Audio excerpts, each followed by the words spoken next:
All right. First things first. That one. Yes. Thanks for cleaning up behind me.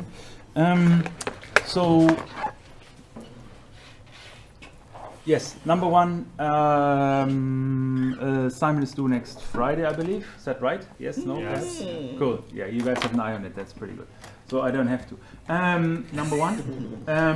Number two, on Monday we're doing a lab session just dedicated to assignments. Ahmed has some ideas to show the most important mechanics that you guys need to have use in your code. So if anyone is unclear about certain aspects of the code, that should be give a certain pointer at least. So to tie things together, because we haven't tied things together at all. We just have mucked around and have it left to your creativity. To combining things, and I know there are some solutions here around here already of people that have come up with ideas of how to read the grid file and draw it, for example, or deal with the sprite sheets and so on. So there's quite a bit of diversity here going on. So that's on Monday. But before we get to that, I think on Tuesday or something, there was a request for additional sessions additional rooms for you guys to meet up and actually do your group work, which is very reasonable.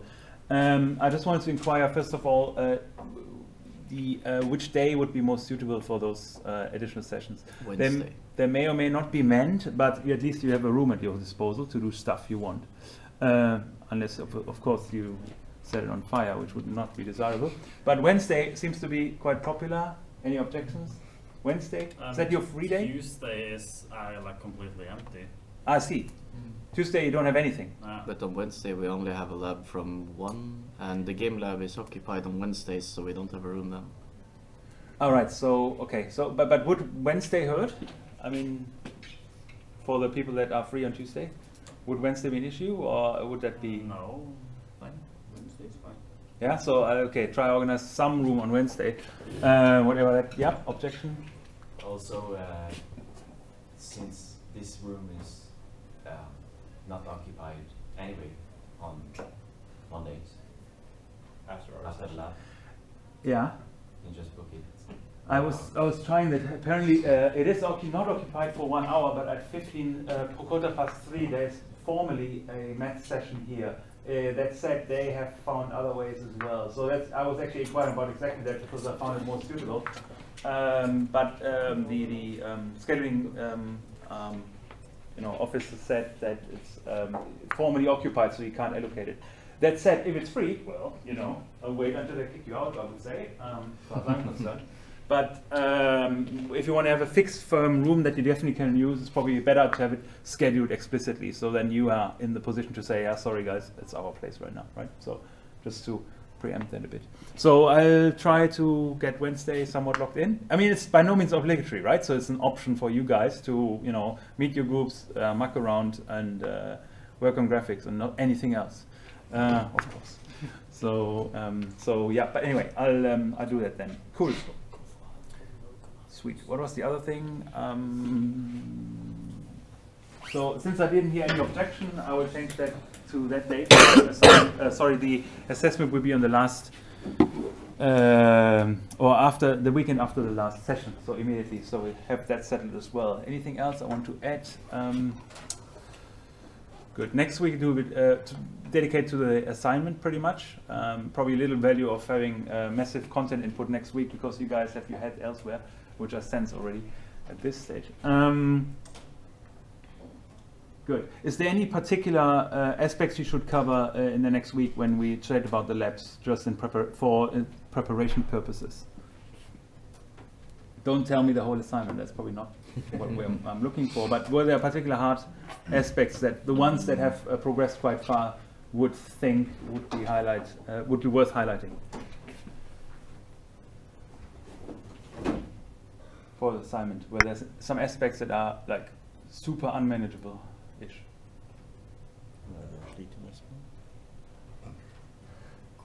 Yes, no? Just have to bring up the assignment text. No, in terms of doing it, not so much in terms of reading the assignment text, but that's of course if the assignment is unclear. But I think, yeah. How many of the groups have actually got that's a good question. Progress done? So how many are actually voting here? Like That's right. How many is Very good point. I accept that. qualified to come with suggestions but isn't? Because it was like Yeah. no one feels qualified to come with suggestions, no one's going to say anything. Collective quietness. Yeah. Okay, that's okay. So okay, then make it more offensive. How many of you actually did start on the assignment? Ah, cool.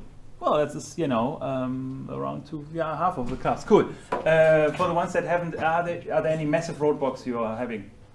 Like where if you know, I figured that roughly. But the other ones, somewhat okay. Okay, we'll cover your roadblocks anyway. So we'll see if we can do it afterwards, or in worst case, address it on Monday anyway. Perhaps after mobile is an option as well. So, but there was some. Well, Did you do the lab or assignment already? no, Ah, so okay. but it doesn't look really good. Okay.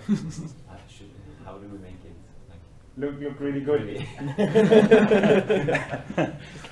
Ah, yeah, textures. There you go. Yeah, the spot on actually, because that's the talk of the day. Because we didn't get any textures for the No, map, but that's we right. just grab anything. You can, you don't need to.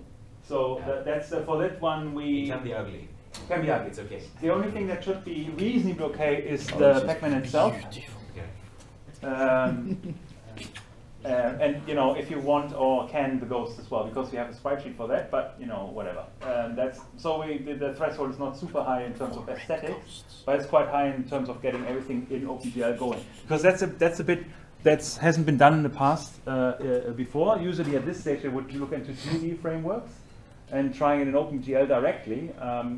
But, it's a bit of a something that hasn't been explored apparently. So that's why we weren't too ambitious there. But you're obviously not constrained in adding your own bells and whistles to it, or using textures that you find, right? So and mapping them on top of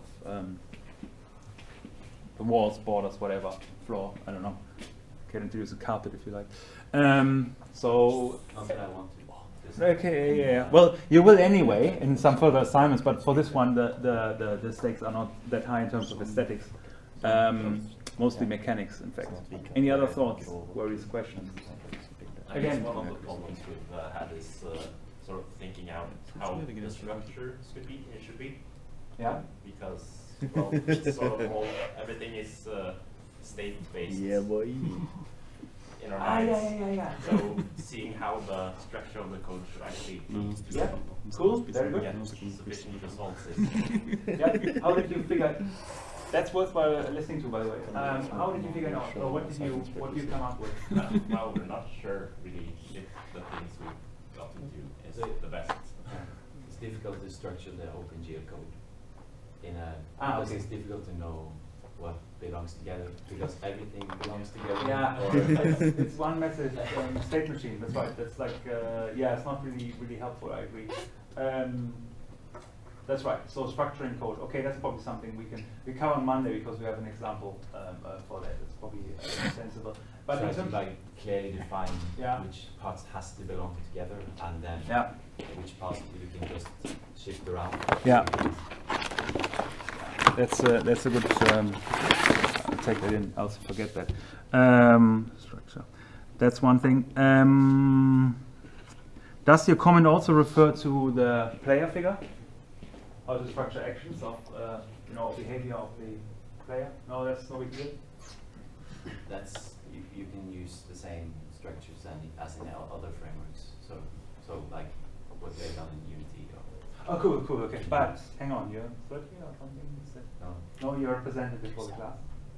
Well, In terms of skill level, good. Okay, well then, if it's common sense, then I gather then it should be all right. But it probably wouldn't hurt actually to have a representative result solution ultimately after the submission, of course, and run over it. So we can collectively think about better or easier strategies of doing something. So it's probably something we should do following the actual deadline. To ensure that everybody knows those best practices you're referring to, since you guys have Unity background. That brings me to another thing, since I used the term representative. Evaluation group. Evalueringsgrupp, group, I don't know. Evalueringsgruppa. Gruppa, there you go, getting there. Trying, come on.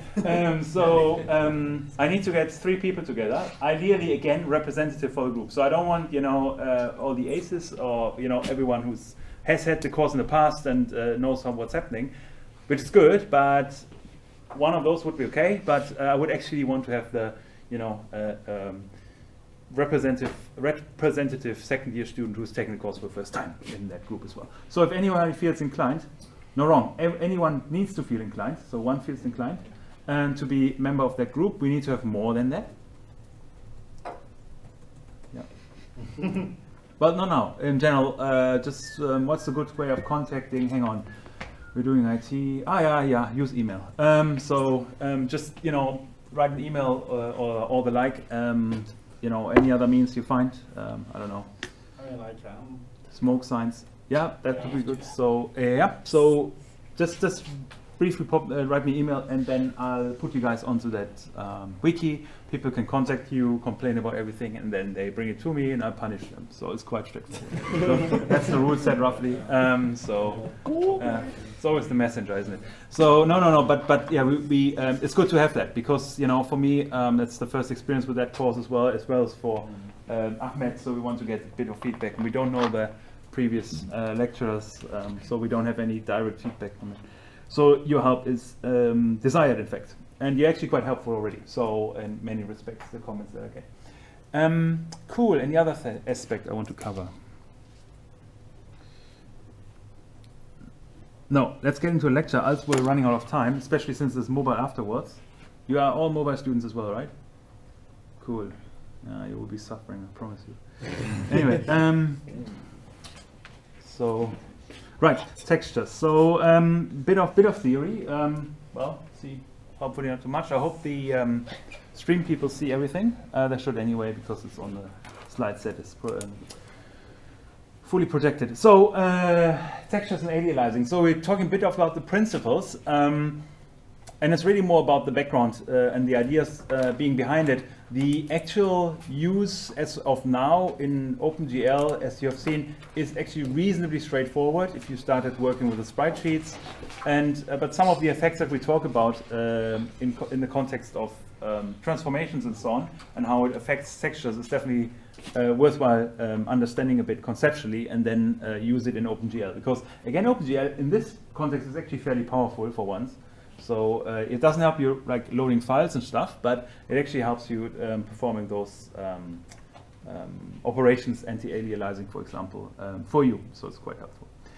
On Monday, since we have our convenient lecture lab inversion, we briefly talked about the idea of textures, right? So, and the idea is basically that we are dealing with raster-based output, right? So on screens, so we need to have kind of absolute positions in terms of pixels and coordinates that we present on the screen, and only thing we can actually show is colors, right? So everything needs to be modeled in terms of colors, be it text, font, photos, 3D animations, you name it, doesn't matter.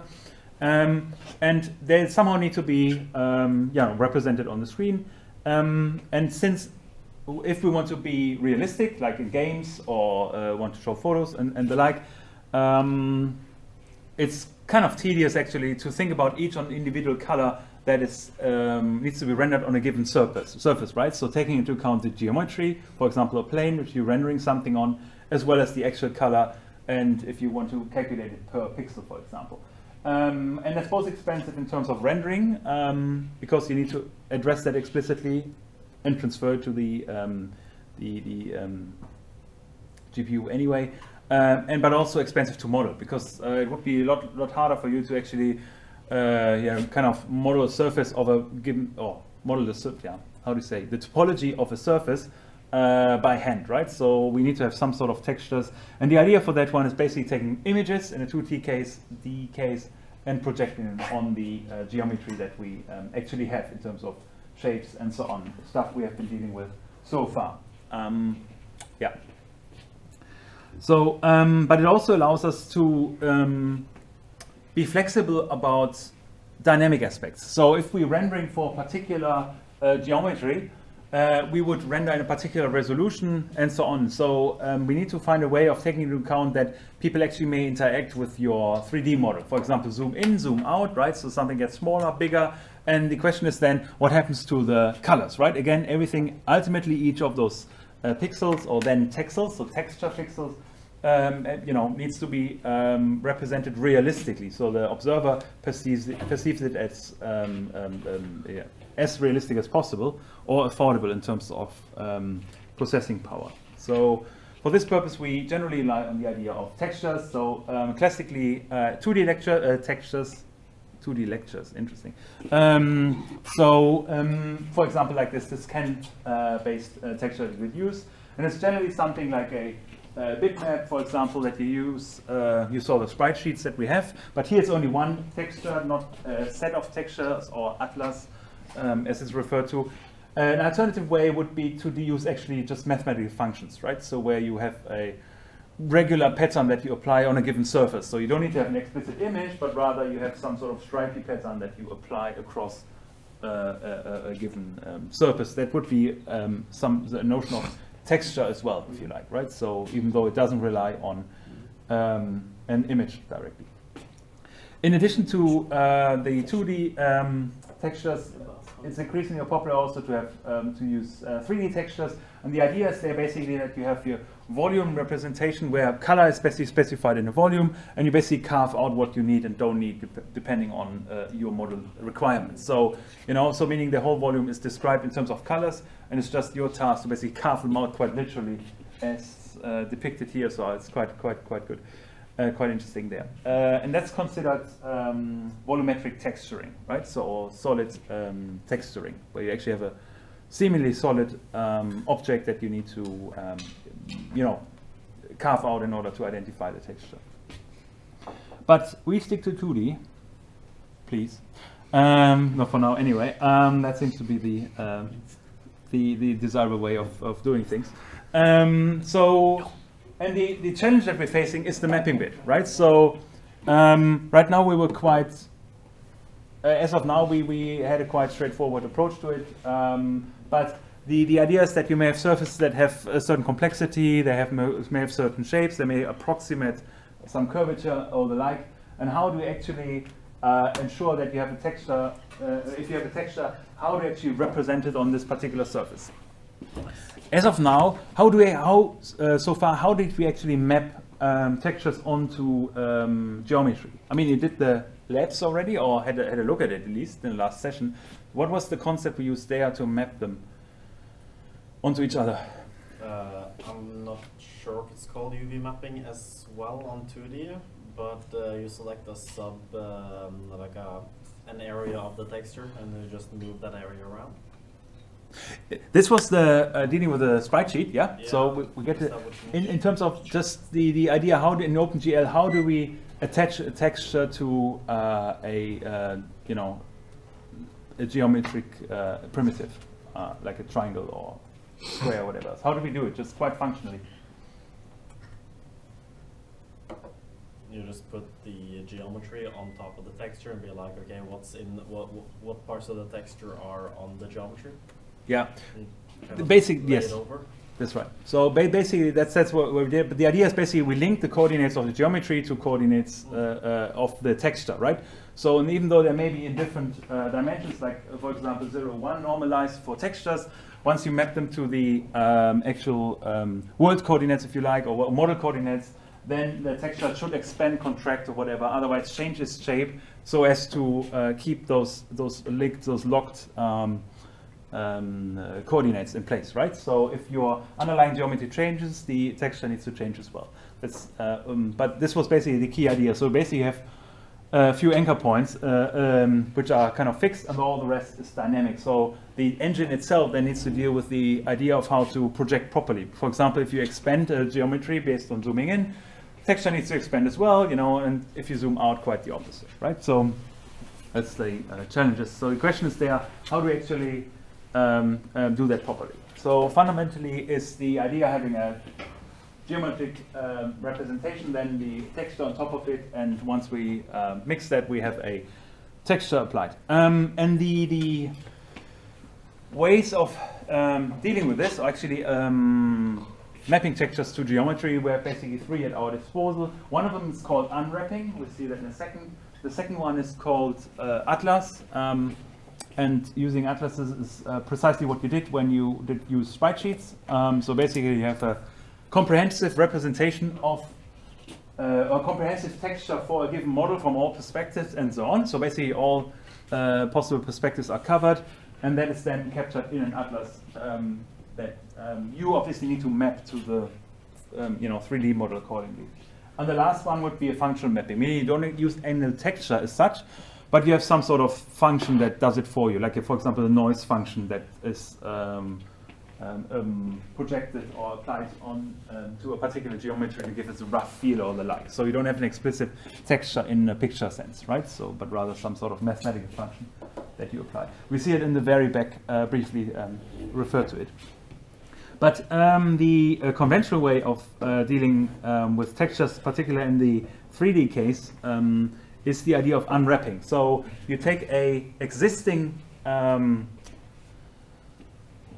for example, if you take an existing model, if you want to extract it from imagery that you take or existing models simply as they are, the idea is that how do you flatten out the texture? You can actually represent it in 2D, right? Because we did the 2D thing, we want to project it onto a geometric shape. And the idea is there, as long as the shape that you're modeling is convex, it should be quite easy to stretch it out. And stretch it out there means that we don't necessarily retain all the geometric properties, meaning we have elements of stretching and so on, and changing the shape, but the topology is unchanged, meaning the elements of the textures that are connected previously should be connected afterwards as well, right? So if you reassemble, for example, the animal model here, you need to find convenient ways of actually, cutting it, cutting it so you're actually hiding the fractions that you cause in the skin, basically. So you flatten it out, the surface, but once you reassemble it, once you reintegrate it, you should arrive at the same texture, right? So if you project it onto 3D geometry again, that's the key idea here. And that will always work if the object you're modeling is convex in shape, which is pretty much always the case, or in most cases that's what we do anyway, if we do 3D. So strategically it's then just about finding the right spot or right area to actually, where to start unwrapping your objects, right? So you want to, for example, obscure the seam of your activity and do it at the bottom of an animal model if you like, or in the human case, well, in this case, the seam would be most likely in the back, because the assumption is that you spend you have mostly face time with the individual you're interacting with, as opposed to looking at their back and potentially seeing the artifacts caused by the seam, by this unwrapping process, basically. But that's the idea. So then you have this comprehensive model. So this allows you to model a human from all sides, basically, right? Obviously, the top part of it, and here the same case for the animal. Does anyone know what kind of animal that is? Just to be this bit distractive. No? It's recently, I think, very popularly covered in news again, as usual. Every few years comes up. I think it's a mole rat, right? Yeah. What's their property? One of their strong properties. Why are they so interesting for science?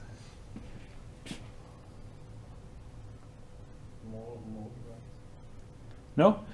Look them up, they're interesting. They have two properties which are interesting. In fact, they actually don't really age.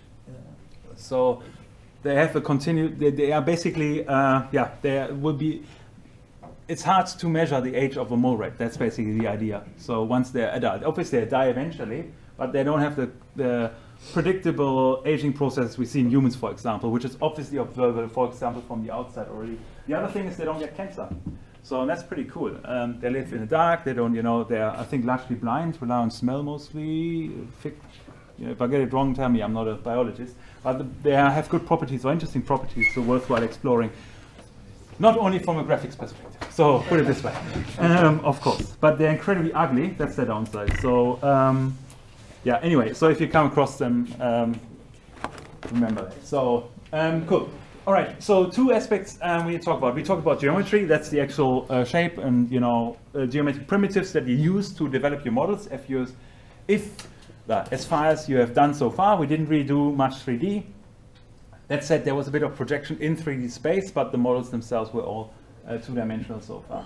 And then there's this topology element. And this is pretty much just about which pixels in the texture sense are adjacent to each other, right? So how are they connected? Whatever the stretching effect may ultimately be, if you look at the skin model here, the idea is that pixels that are adjacent to each other stay still connected, whether or not they actually stretch, over multiple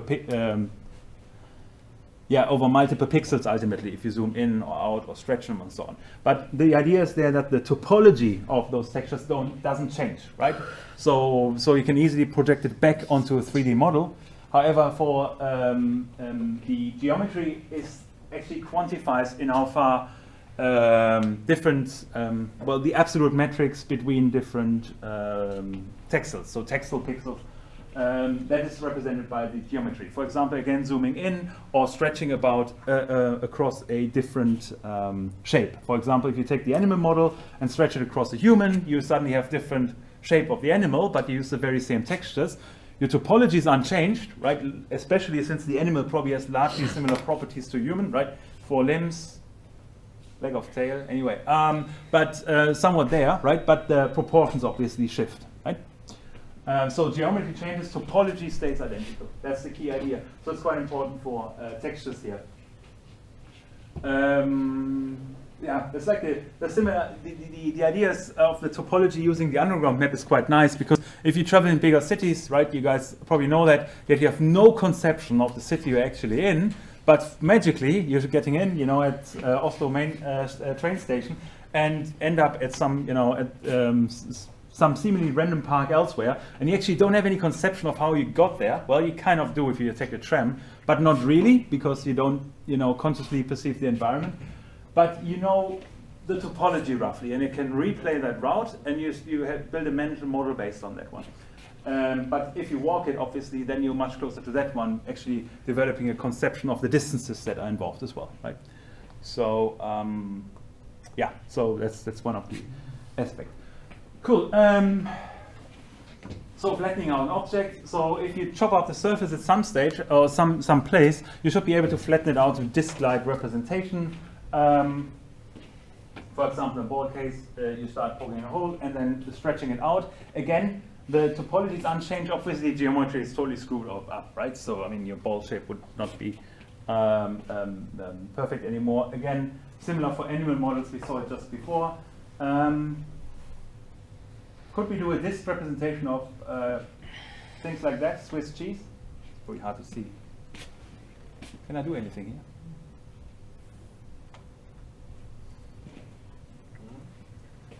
How would the disk, could we have a coherent disk representation of Swiss cheese like that? Flatten out? Yes. Why not? What are the properties of because Swiss? it's not convex? Well, it would still be, yeah, it depends on how you cut it, I admit. There will be holes in the model. That's the issue, yeah. But you can still flatten it out and put a texture over it. Yep. But the area that has a hole won't be textured. That's right. Since it's a hole, but it will still work. Yes, yes, but you're right. But that's precisely the issue. Basically, yes, you can flatten it out. It probably wouldn't quite look disk-like in the sense that it's a coherent, representation there, or a closed surface. And obviously you have the holes, right? So if you don't have anything behind, the geometry won't be textured and therefore appear as it is. That's right. Yeah. So that's the essence here is you need to look for holes in your textures, in your texture model. In this case, for example, you could have them, but I think they're conveniently ignored for the eyes and so on. So as long as you minimize the if you basically have 2 holes, then you can easily stretch it out. If you have more than that, then it becomes a bit more challenging to get this coherent surface. And then you have the holes in the representation, so you can't just map it onto any surface anymore, right? So, yeah, you want to ask? What about the mouth not the whole. Which one? You mean this one?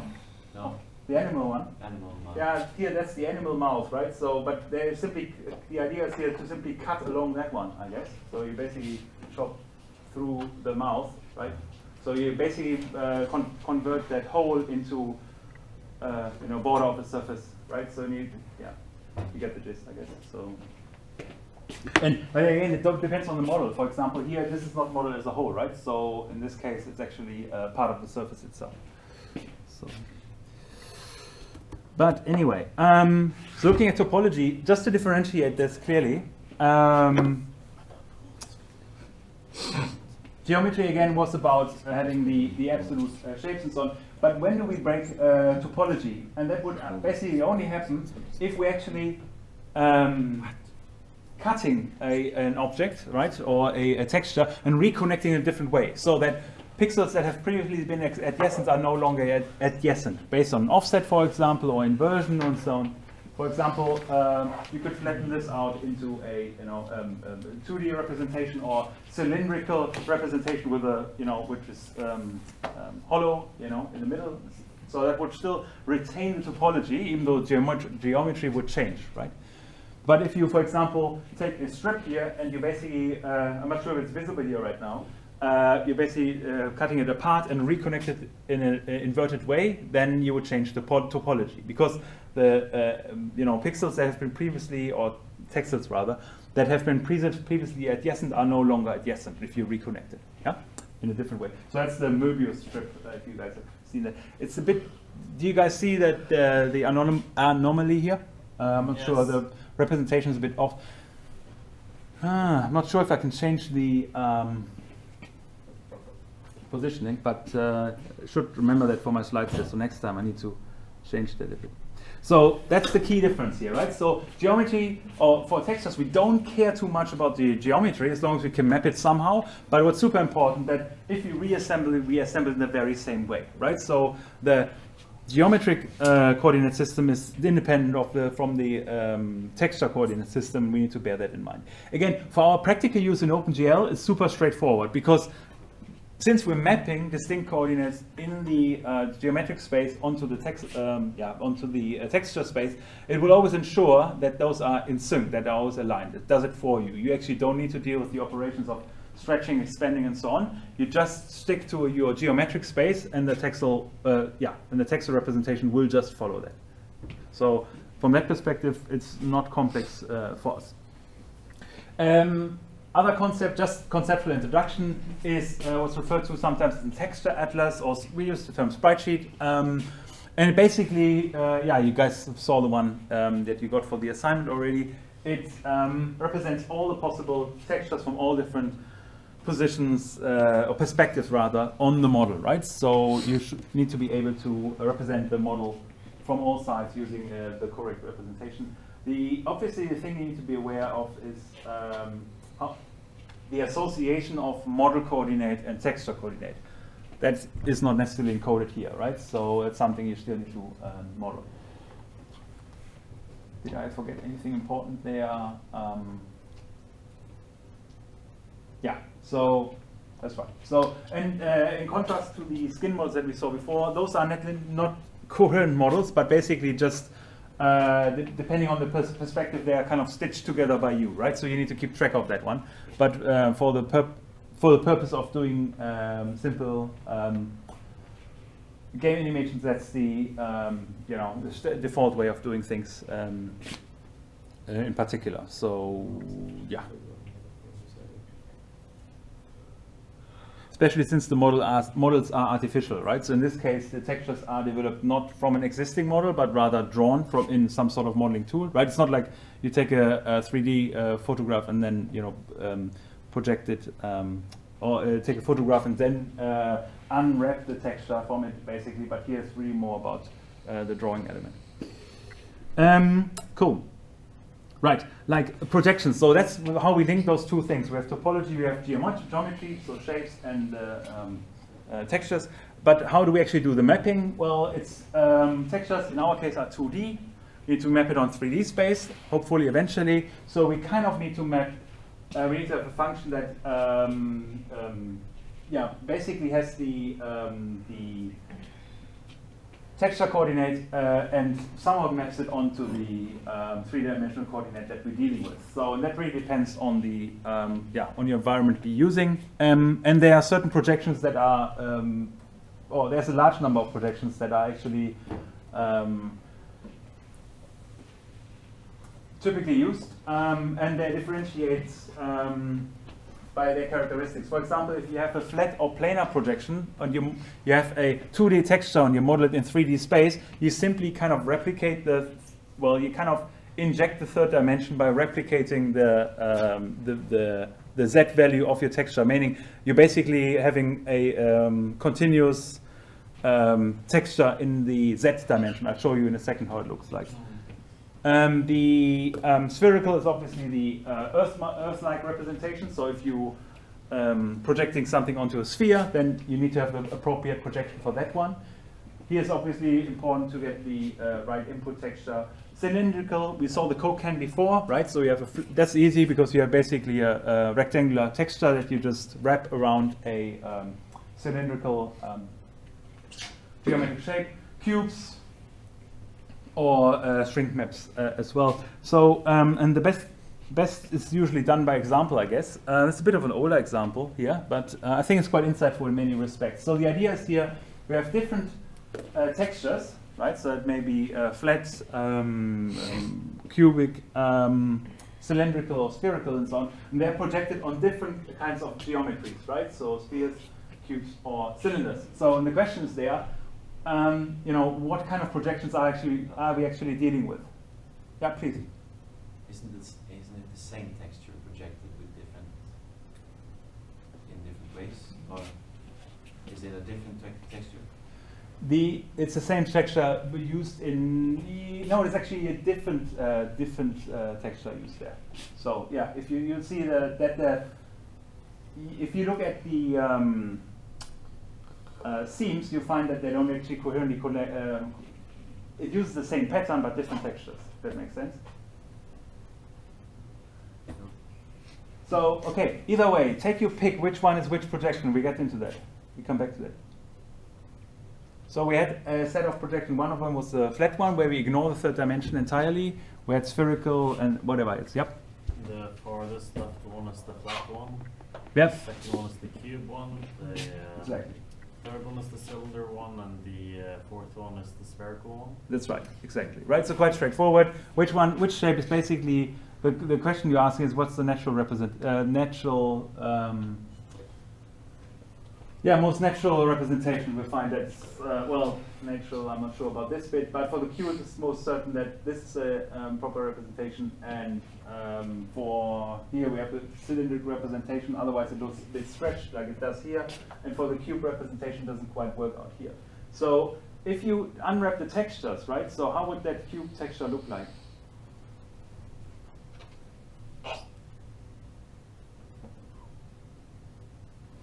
The dimension wouldn't be stretched, so each side would be exactly right. So yeah, so and how would this? Okay, so you would basically have a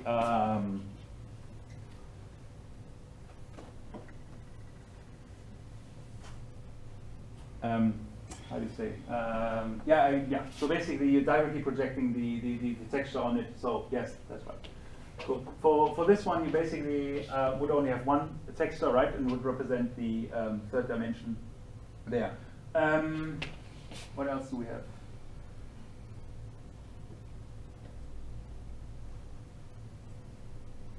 That's the projection cylindrical one, and that's the spherical one. Yes. So your argument for suggesting that's all the same one, the same texture. You suggest it's all the same texture? Pretty much? Okay, who's in favor of that argument? Who has the opposite view? I mean, it uses the same pattern. It uses the same pattern, right? Yes, yes. That was my view as well. So I think it just uses the same pattern, but it's actually not the same texture as such. I think it's a matter of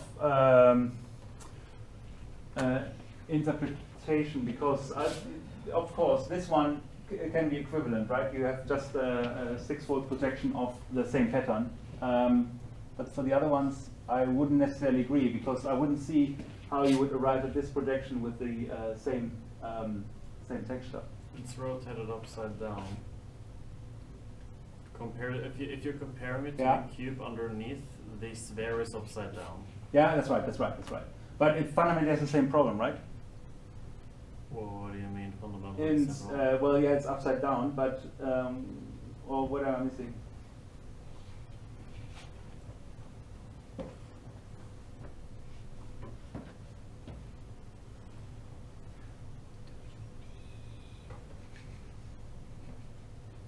Yeah, so I think you can, probably you're probably not too off in your position.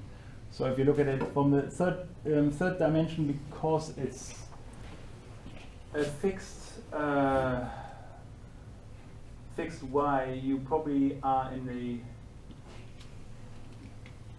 this y coordinate area. So it's not actually upside down. It's just that it seems. I don't know how cylindrical projection works, but on the sphere Yeah. you see the top red ones on the cube. So you see You do this one, yeah? but Yeah. on the cylindrical projection. Yeah. On the cube you see there's red squares like almost at the top. Yeah. Not on the top, but the top on the edge. Yeah. So the top is like, I don't know how that works, but that's not on the cube. That would be like the point on top of the cube. That would be the pole.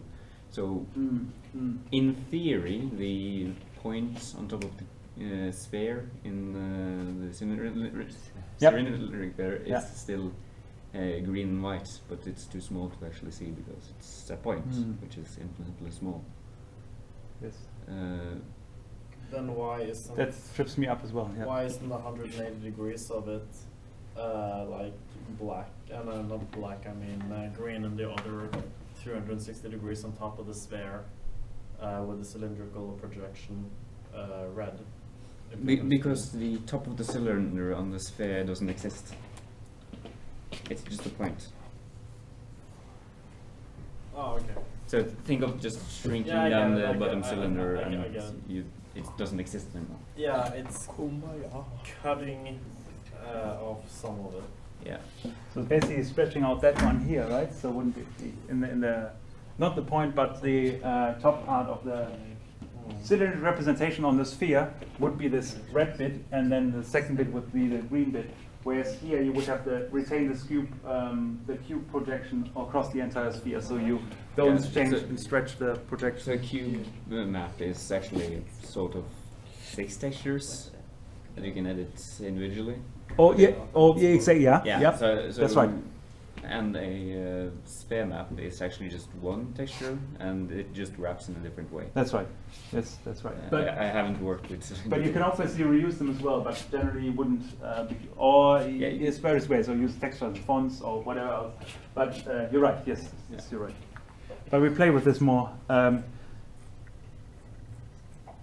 I haven't tried that in OpenGL yet. We'll see how that goes. But it's probably a worthwhile exercise to do. So in terms of cube maps, generally you find that cube map textures are actually, like you say, have well, technically 12 triangles usually. Oh, yeah. But you're right, 6 sides, whereas opposed to this one would be a single texture.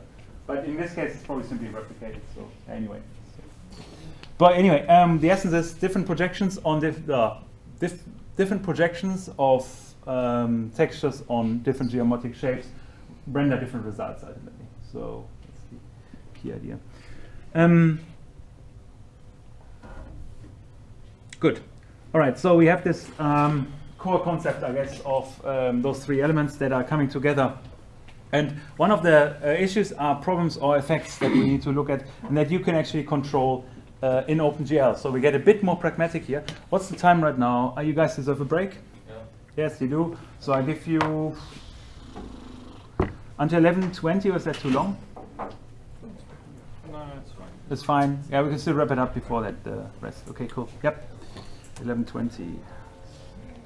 Stream people will be back in a second.